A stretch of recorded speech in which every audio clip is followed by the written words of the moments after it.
Dans la presse marocaine, les carrières de sable sont toujours au cœur de l'actualité.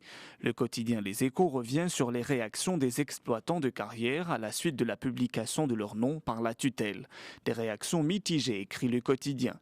Les professionnels s'accordent néanmoins à souligner que l'exécutif a marqué un point, mais il ne faut pas que cela détourne l'attention de l'opinion publique des problématiques réelles des filières concernées, à savoir la fiscalité, l'informel, le poids des importations et l'accès à la matière première.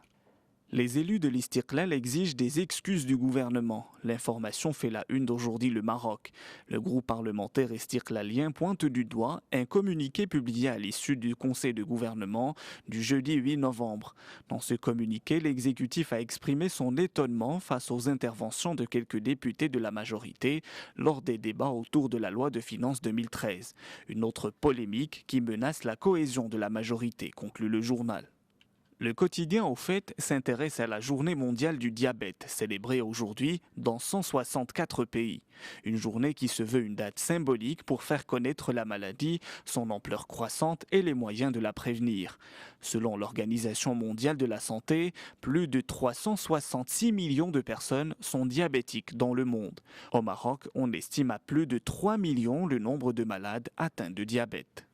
Les habitants du quartier Mellah à Essaouira à la merci des maisons menaçant ruine. C'est le quotidien Libération qui tire la sonnette d'alarme. N'ayant pas encore bénéficié du programme de relogement, les habitants du quartier Mellah vivent dans une atmosphère d'instabilité sociale et d'angoisse à cause de leurs maisons qui risquent de s'effondrer. Les habitants observent depuis une année un sit-in ouvert pour faire entendre leur voix.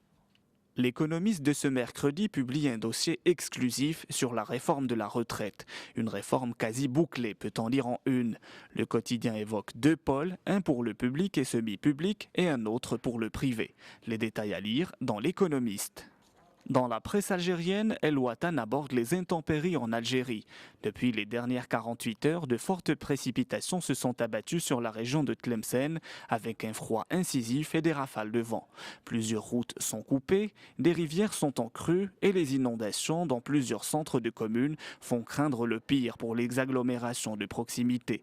Le wali de Tlemcen a lancé un appel à la population pour éviter tout déplacement, sauf nécessité absolue. En Algérie toujours, le métro de la capitale fait encore parler de lui. Un an après sa mise en service, beaucoup d'Algérois se demandent si c'est un transport de masse ou de luxe.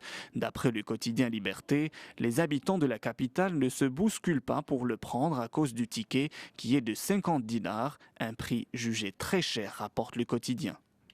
En Espagne, les banques n'osent plus expulser les clients surendettés de leur domicile. Libération nous informe qu'un moratoire gèle désormais les saisies et le gouvernement, de son côté, promet une réforme du crédit hypothécaire qui a mis des milliers d'Espagnols à la rue.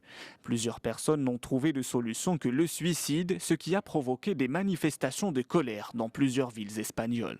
Retour au Maroc avec le quotidien Le Soir. On apprend que Ben Attia et Kharja seront absents face au Togo mercredi. C'est ce qui ressort d'une conférence organisée au complexe sportif Mohamed V. Rachid Taoussi n'a pas manqué de saluer la décision de jouer à Casablanca, un lieu emblématique, a-t-il souligné. Par ailleurs, il a estimé qu'il a fait le bon choix de jouer avec le Togo. Plus de précisions à lire dans Le Soir de ce mercredi.